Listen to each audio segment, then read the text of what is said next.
On this episode of Sign Dawgs, we are going to do a sign for Fern in the Wild. It's a boutique restaurant bar in Ennis, Texas.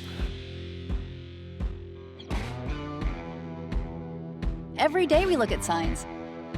Some are beautiful, others not so much. For a business, any business, a good sign is crucial. So where does a good sign come from? Who creates these tantalizing works of art? In the Dallas-Fort Worth Metroplex, it's done right here by the people at Signs Manufacturing, the people we call the Sign Dawgs. Hi, I'm Morgan Ruffin. I'm the owner of Fern in the Wild in Ennis, Texas. We are a restaurant, retail, and coffee shop. We focus on local and sustainable goods, things made locally, and supporting local farms in our restaurant. They have a logo.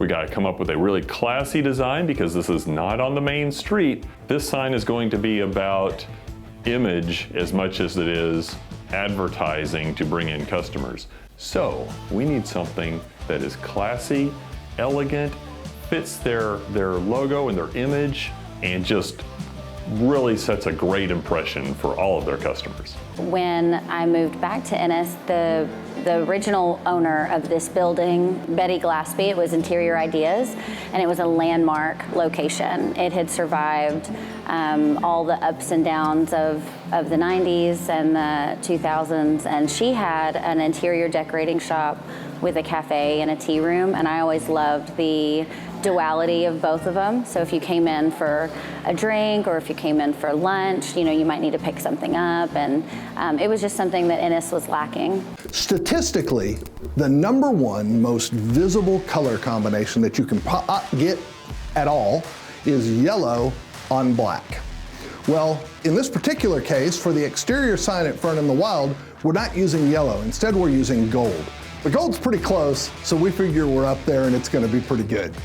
Gold and black, that's what we're going to use. They have gold letters. We're going to make a black background. We're going to implement their gold letters on a really large sign that goes most of the length of the wall. And then we're going to tie that into some decorative elements that we're doing on the front of the building.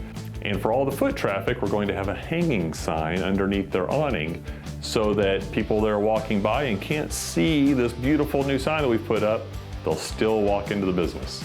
Really looking forward to this one. The city has been super supportive in welcoming new businesses and getting us to get open and ready for the new chapter.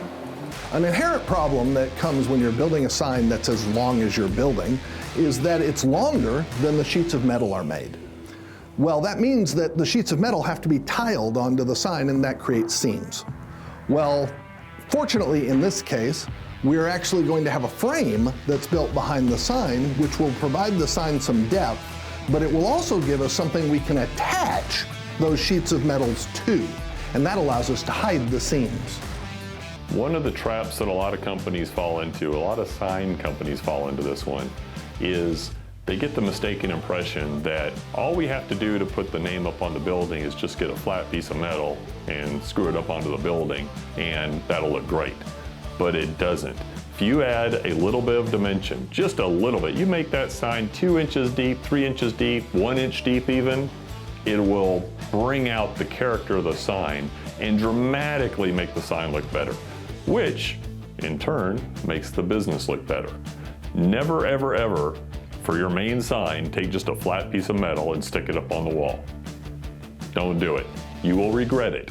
A little bit of dimension. Even if you take that flat sign and mount it off the wall a little bit, that's better.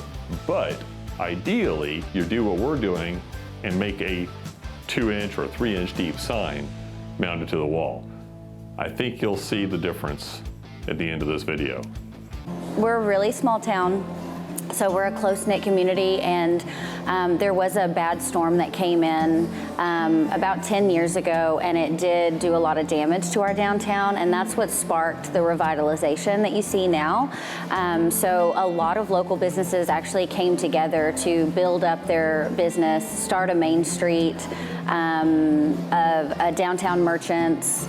if you will, and for everybody to work together, because the more people that come downtown to shop and support local, the more successful we'll all be. In my mind, and I know my brother disagrees with me on this, the sign that really matters the most to Fern in the Wild is the one under the canopy.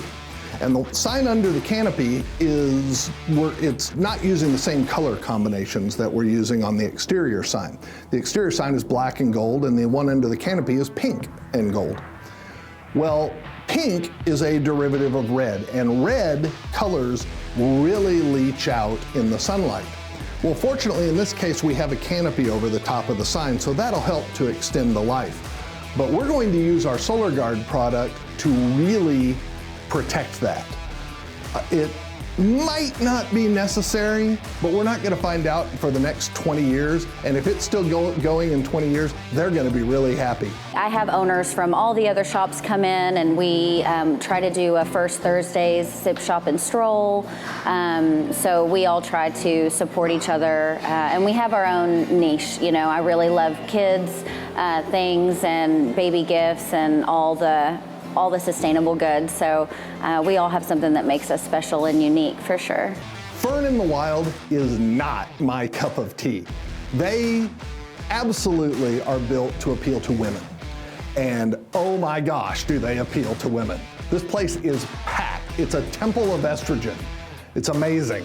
It's also really important when you're doing a sign like this, especially with gold, that you use like an automotive, a high quality paint system. Gold has a certain sparkly aspect to it. And if it's not painted properly, then really quickly, 6 months down the road, all of a sudden it doesn't look sparkly anymore. So we use our Signage paint system. It's an automotive paint, and it's going to keep that gold looking like gold and not just turning into a yellow blob a year, 2 years, 3 years, 10 years down the road. Plus, the black has to have a certain depth to it, a certain darkness to it. The sun affects black also.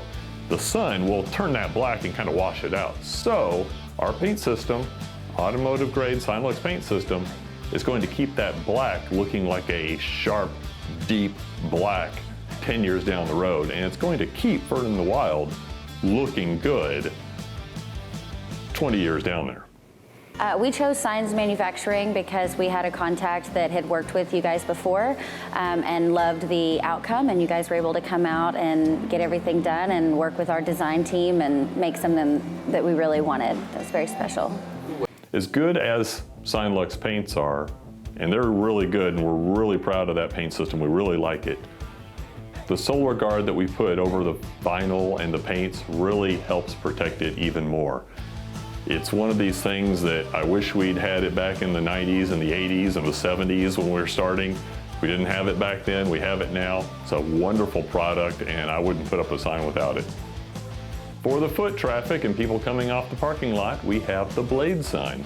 The blade sign is going to be a metal sign with vinyl graphics. Again, we're using our Signage paint system, and again, we're covering it all with Solar Guard. This is going to actually hang by chains. Blade signs can be a little tricky because you want a sign that looks really good, has some weight to it, so when the wind blows, it's not just flopping around and that sort of thing. And also you need it to be durable, because if it's hanging by chains, it is going to have some movement. And if you just do a plastic sign, which is what we see all over the place, and I never understand why companies do this, that sign's going to break and it's going to fall. Hopefully it won't hurt anybody, but the customer at the very least is going to end up having to buy a whole nother sign. We don't want that. We want them to be happy. We're going to use a solid metal sign, decorative, painted with our Signage paint system so it lasts. According to the Department of Transportation for the state of Texas, your sign is going to immediately lose 30% of its viewership if it's not lit up. And the reason is, most businesses are open after dark for at least part of the year. And heck, people are going home after dark anyway. And if your sign's not lit up, they just don't see it.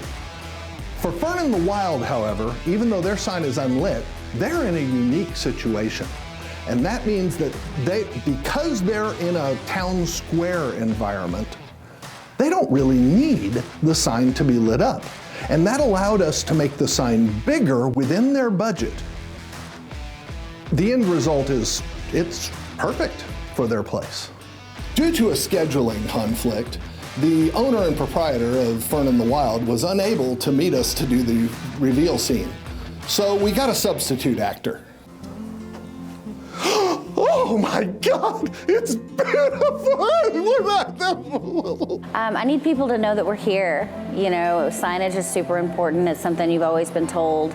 And people often don't know where we are and what we are. So having a sign on the wall helps, you know, let them know what we do, what we're offering. So we're really excited to get it up. If you guys want to shop any of our things online, we're at www.ferninthewild.com. We also have an Instagram, TikTok, Facebook, so check us out.